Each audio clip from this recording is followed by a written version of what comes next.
Hello, Green Wave Nation. We're back for another week of the Coach Mofield Show after having a week off last week with the bye. Before we get started, I'd like to thank our new sponsor, Meade County Farm Bureau. Go check out Greg and John Bevan, Gina Turner, and all the team over there to meet all of your insurance needs. Before we get started, though, we're going to jump into this week's Senior Spotlight with Mr. Aidan Millay. Welcome to the show, Aidan. Nice to be here. Now, I guess we kind of go back longer than you even remember, don't we? Oh, yeah. Oh, yeah. I could probably tell a few embarrassing stories on you this week. We don't have to get that far. But no, we won't go back to the diaper days. But you know, you kind of come from a tradition of this. Me and your dad played years ago, and you've had uncles and brothers, so the Millay name is no stranger to the Meade County football program. No. There's been a few of them. I think you even had a uncle that played for the arch rivals down in Brett County, didn't he? We won't talk about Uncle Harold. Yeah. But now let's talk about you. You've been a part of the program. Kind of tell the audience that doesn't know Aidan Millay, like how you got started in football and what that journey's been like. Well, it all started back in Flag League, and Dad was coaching Andrew, and then he wanted to pull me up and play, I don't know, first, second grade, so jumped right in, started early, and just fell in love with the game ever since. And so you've been with it at the earliest all the way up through middle school and now into high school, right? Yeah. And so what's your role on the varsity team this year? It varies week to week. Started the season out down in Henderson County playing a little bit of outside linebacker due to we had some injuries, and then got a concussion, came back a couple weeks later playing my original position, corner, and this week just playing a little bit of a safety look against St. X. So which one of them do you prefer?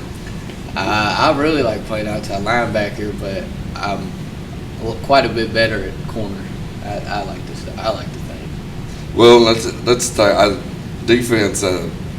What's it like getting to kind of put in, for those that have never got to play, when you're out there at corner and you see a back coming around off that end, what's it like to go out there and light one of them up?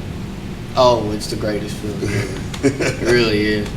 When you get the opportunity and you see someone who isn't really paying attention to where everyone's at on the field, and you come out of nowhere and just stick them, man, it feels like you're going like a hot knife through butter. It's good. It's better than scoring a touchdown, isn't it? Yeah, I think. I always enjoyed that myself. It's better to give than receive. Yeah. Well, when you're not on the football field, what's Aidan Millay doing? Like, what's your hobbies or whatever? Like, if you've got an off week or off season, where are you going to be? What are you going to be doing? Probably hunting, fishing, working out in the gym, playing basketball somewhere, farming, just a bunch of different things. Yeah. The hunting season will be rolling around soon, won't it? We're getting close. We're getting close. You going to be out in them woods? Oh, absolutely. Who's going to get the biggest one this year? Me. You going to show them up? Come on now. So we jump in the vehicle. What are we putting on the radio? Probably some Hank Williams Jr. All right. Or some Chris Stapleton, some Luke Combs. Some of that good country. Oh, yeah. So we stop and get something to eat. Where are we eating? If you're picking. Oh, if I'm picking? Shoot. I don't know. Sometimes I don't really like sitting around too long, but Mexican. Mexican? Mexican. It's hard to go wrong with Mexican. Yeah. What's your favorite dish? All of them. All of them? I'm with you on that. I'm with you on that. We're watching a movie. What's your favorite movie? Comedies. Comedies? It's always good to get a little laughter in life, isn't it? Oh, yeah. Who's your favorite comedian? Probably Adam Sandler, Cat Williams, Fluffy. So y'all finally got back off the road last game, but now got to go back on the road. But what's it like for those that have never walked out and walked down into Death Valley? What's that like on a Friday night? It's really just a blessing, because not everybody can do it. Not everybody gets to do it, but I love it. It's everything we worked hard for all summer, this spring, and all last winter to get prepared for this season, and it is just an achievement to be out there on the field. Well, and I guess that kind of dovetails in. What's it mean now that not only you come out of a football family, but to have come from Little League, flag, Little League, middle school, now you're up in your senior year. What's that meant to be a part of this football program for you? Everything that I've grown up and been taught about the game. It's always been the Green Waves on Friday night. There's not much better, is there? No. And you've been that youngster. Now as the senior statesman of the football program, or one of the members of that, what would you tell a youngster that's trying to decide whether he wants to become a part of this or not? Do it.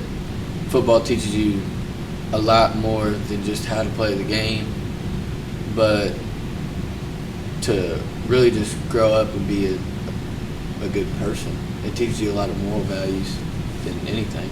It teaches you a lot more about life than you think. And those skills, you'll use those for the rest of your life. I'm sure your dad's told you about that. For all of us that have been through it and done it. Oh, a million times. So who's the better player, you think? You or your dad? Me. I'm going to plead the fifth. I've seen both of them play. Oh. I'm going to plead the fifth. It's fun. I don't want your dad mad at me. He watches the show. He'll find out. He'll see it tomorrow. So, before we wrap up here, I'm sure this year's already flying by. We're already pretty much 3/4 of the way through the football season, and it's just going to keep getting quicker for you.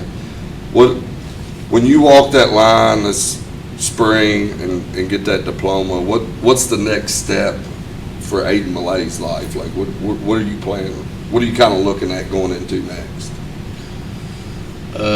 Depending on how the rest of this goes and how if the college coaches want to keep on texting me, then probably end up going to play football somewhere. But if not, just going to work. What kind of career field are you leaning towards? Being a pipe fitter or a service tech. Nice. There's no job shortage there, is there? Mm-mm.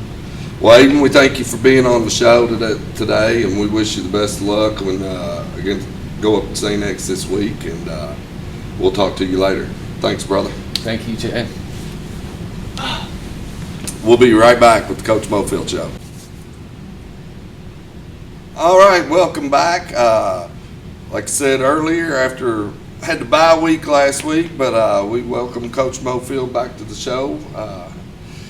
How you doing, Coach? Good. We come off of a tough loss against PRP, and that followed the fall break. So fall break's always tough on fall sports because we have to continue to go on. You can't take an entire week off from practicing in order several things. One, to keep your timing, to stay in shape. We do, since we don't play the week of fall break, we give the guys a couple of days off. So that gives them essentially Saturday, Sunday, Monday, Tuesday, and almost all day Wednesday because we bring them in at 6 o'clock on Wednesday night. So we think that's kind of been a good compromise. We don't practice the entire week. We still have some people, some parents. It's tough to transition from elementary to middle school to high school.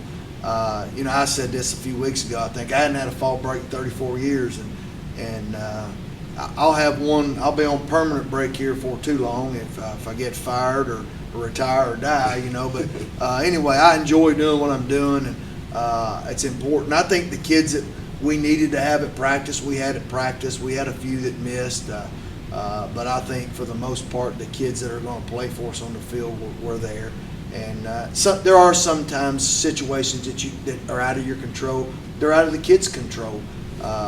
They may come from split families where they have to be somewhere, but we try to work with them as much as we can. But I think the biggest thing is we try to meet in the spring with them, Chad. We meet with the parents, have a parent meeting, and we tell them, here's our schedule, and here's what to expect. And sometimes you get them and say, well, I didn't know that. I said, well, did you come to the parent meeting? And they said no. So anyway, but fall break, we got through that, and we were able to heal. In some areas we got healed up a little bit. We did have a couple of injuries at PRP that will hurt us, but football is a tough game. It's an injury-plagued game, and it's just part of it, and we'll have to just play through those. Yeah, and we won't go through everything because it's been 2 weeks, but that last game against PRP, we got into the new district. Yeah. That some are not happy with it still, but that's water Right, under the bridge. right, We're right. in At this here. point, And it was another heartbreaker. Yeah. That on one hand, you looked at I looked at, you had talked about their size, and then I got down on the field that Friday night, and they had some big old guys. Yeah. But It we could have didn't been- back down. No, it could have been, and it could have been one of the biggest offensive lines I've ever seen, and I mean that. Their center was probably, I don't know, I'm kind of old school. I don't get a lot of rosters out and start. I can tell if you're big or not, And I'd say he was probably close to 400 pounds, and I think their right guard, number 73, was probably about 350 pounds. And he was built. When I saw him, I was down on the field before the game, and I told Coach Williams, I said, who's looking at him? And he says, Coach, I can't get anybody to look at him. I said, well, tell him I'll call me. I'll give him a glowing recommendation. He was an outstanding offensive lineman.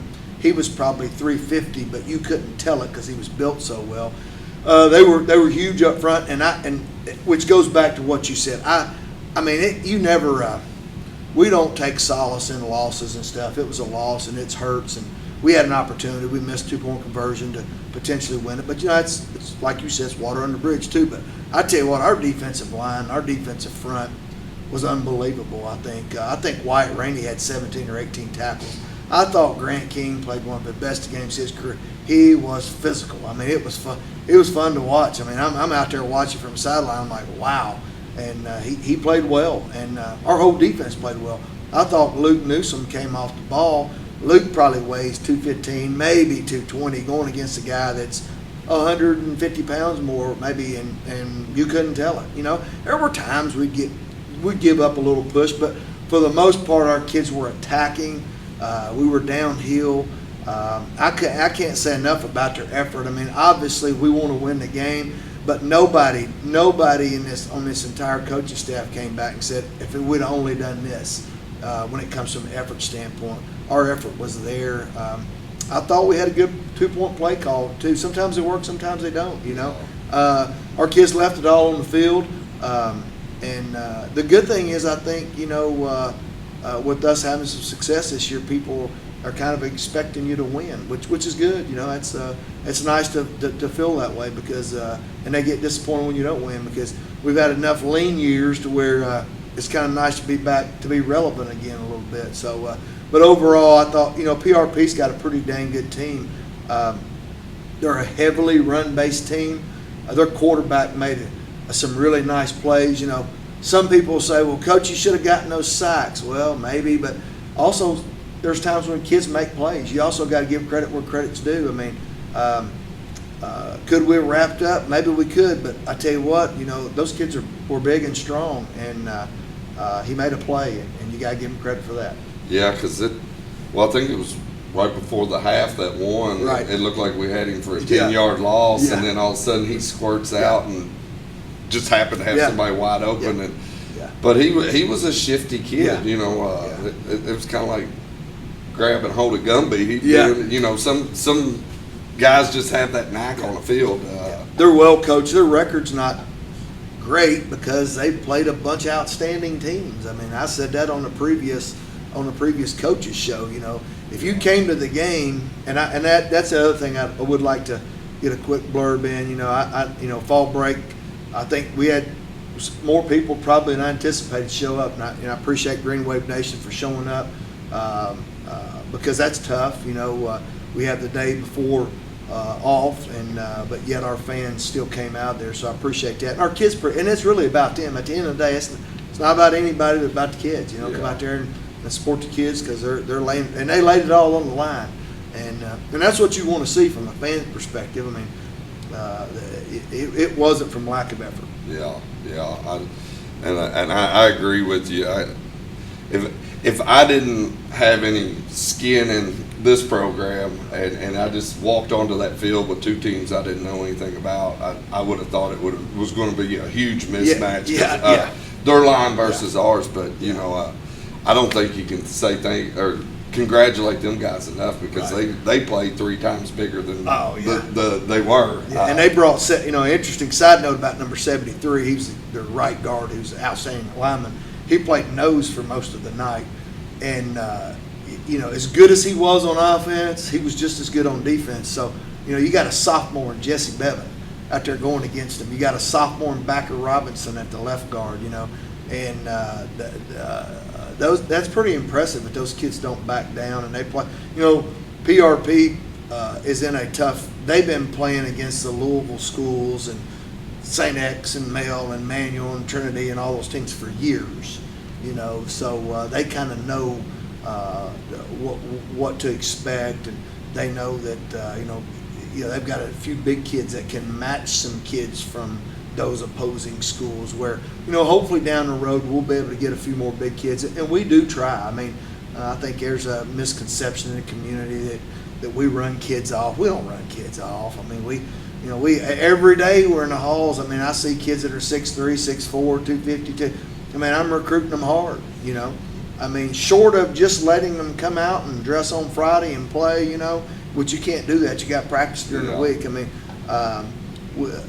it's open up for these kids to play, and we don't run them off. We welcome them, and maybe we'll get a few. It's late in the season now, but hopefully in the off season we'll get some kids where we can match some size better with some of the opposing schools. But that's not anything that we use as a crutch. We tell our kids we're going to be outsized every week. And if you use that excuse, you're already beat. Our kids didn't use that excuse Friday night. I think if you came to the game and you were there, you saw how we played. We rose up. We didn't make enough plays. PRP made more plays, and you got to give them credit. They made more. They made at least one more than we did. They stopped us from getting 2-point conversions. Yeah, and that's the thing. Those, moral. They talk about moral victories, and it's one thing to have a moral victory, but nobody wants a moral victory. You want the victory, but I think that's the great thing coming out of that game, the silver lining as we go into this week. We got 2 losses, but they were both by a point, and I think these kids have showed that they've yet to meet anybody they can't play with. Right. Yeah, our kids have really risen up this year. We were obviously going into the year, we didn't know what to expect because coming off a 6-6 season where I thought last year, I've said this multiple times, I'll say it again, I thought our seniors last year did a good job in pointing our program in the right direction. And we had a few of those guys that came back Friday night and were in the locker room with us, and a couple of them said, "Coach, you care if we come back?" I said, "Shoot, no, it means a lot to us because, we welcome all kids back, but to have those kids come back, that were a part of pointing us in the right direction.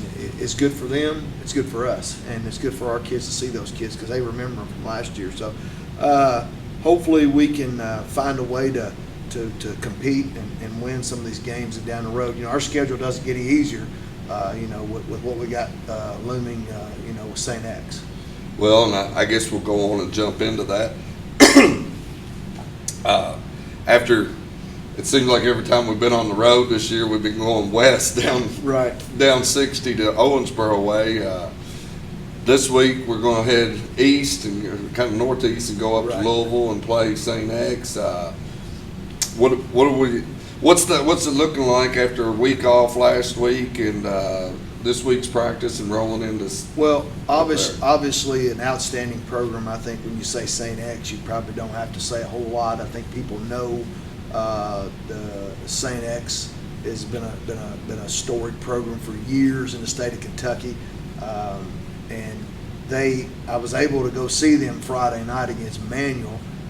So that was a game. Yeah, I saw two good teams, and Manual ended up pulling it out in the end. And St. X is similar to PRP in that they love to run the football. Now, they're more than capable of throwing it. They got a big, tall quarterback. Their offensive line is big. Are they bigger than PRP? I don't think so, but they're going to be big. They got a tackle that's probably 300 pounds on the left side. He can move pretty good. Obviously, they're well coached. They've got a couple of kids. They got two running backs that can be game changers, especially if you let them, if you don't tackle well. So we'll have to tackle well. You gotta, obviously there's a numbers game in here when you're talking about, the number of players they have. But what we tell our kids is you can only play 11 at a time. And I'm sure they've got 2 or 3 backups at each position, and I saw that. I mean, I was able to see their what they did on the sidelines.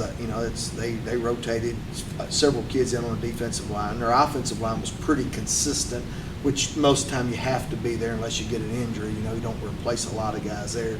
But they're going to be fundamentally sound, and obviously outstanding opponent. We'll have to play well, but our kids. Our kids have, I think, have responded well after the loss to PRP in practice. They've shown up. They've worked hard. They're coachable, and who knows? Obviously, we're going to have to make some plays. I think an area that St. X can separate themselves if you're not careful is their special teams. That's goes back to numbers a little bit too. I think they've got enough kids to where. Sophomore or freshman for them, maybe trying to earn some time on Friday night or just wants to get on the field, and they're going to bust their butt on the kickoff team to make a play or on the punt team. So they're really good in those areas. They on the kickoff they try to pin you deep a lot of times. They don't. I think they're capable of kicking end zone, but I think they feel like they can kick it inside the 5 and pin you inside the 5, 10, whatever.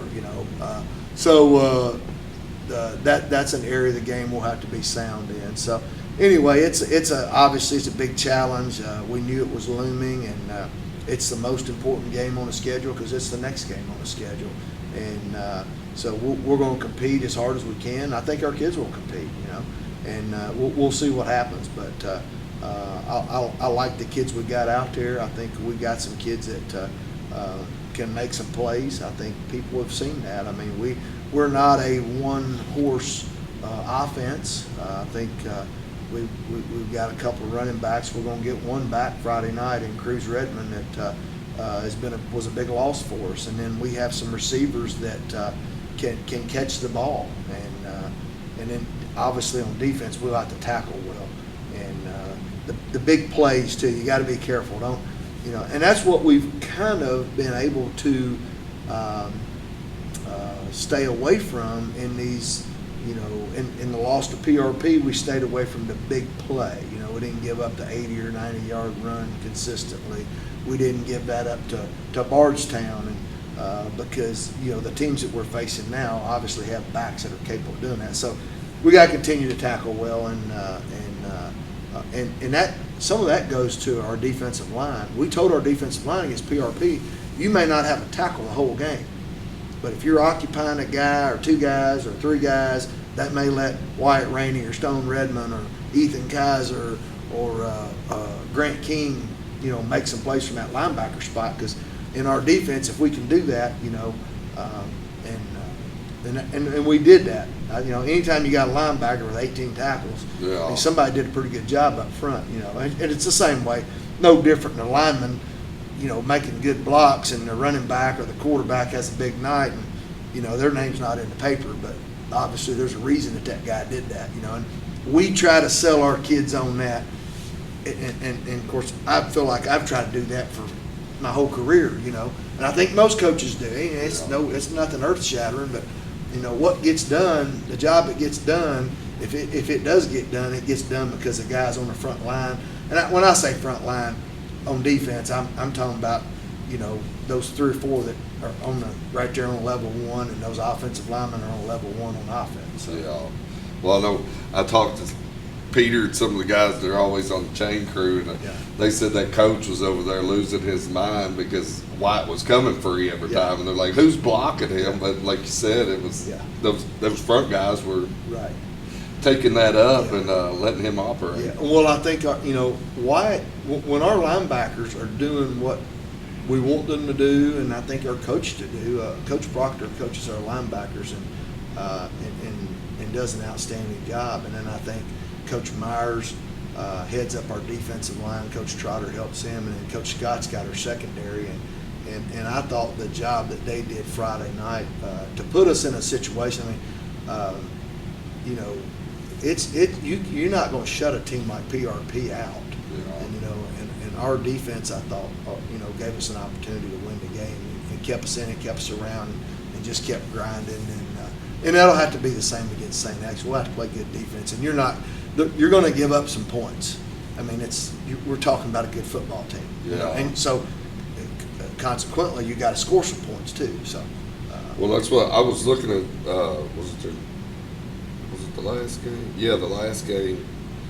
It looked like they've got a couple backs. The Yates guy, he had like 211 yards, and then the Gray boy, he had 98. So what kind of offense do they run predominantly? St. X is a spread. It's similar to what we do. When it's spread, you're going to see a lot of trips.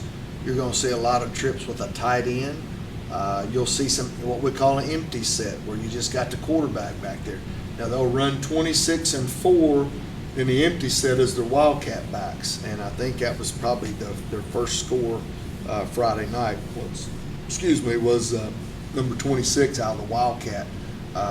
So they'll spread you out. They're a run first team, but they run from the spread, which a lot of teams do that now.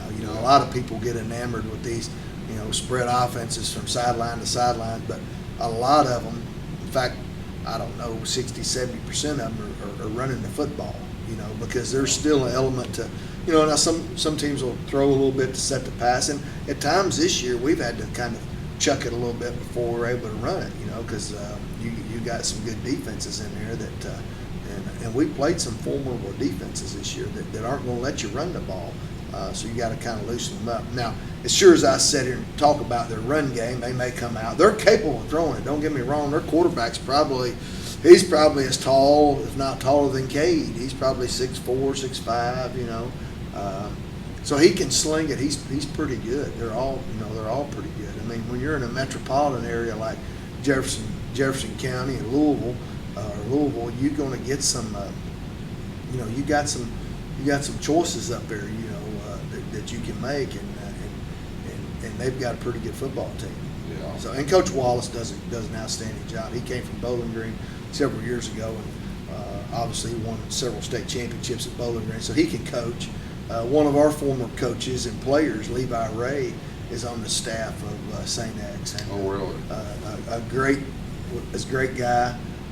Was a good player for us here. He was one of the hardest working young men that I'd ever had the pleasure of coaching at Meade County High School. And I tell people this all the time. Levi was the kind of guy you had to run out of the weight room. I'd be ready to go home at 7 o'clock, and Levi's in there getting the extra set in. And he coached at Central Hardin for a little while under Coach Mattingly, but Levi's on their staff, and he coaches their H-backs, and he does an outstanding job. Well, Coach, we wish you the best of luck when you head up to St. X this week, and we encourage Green Wave Nation. Coach has talked about it. Those of us that are out there see it, and the players feel it. If you got the chance tonight or Friday night, head on up to St. X and cheer on these Green Waves as we go into week 2 of district. And we'd once again like to thank Farm Bureau, Meade County Farm Bureau, for sponsoring this Coach Larry Mofield show. And be sure to go out and check Greg and John Bevan, or Gina Turner and the team, either down here at the Brandenburg office or up at Flaherty for all your insurance needs.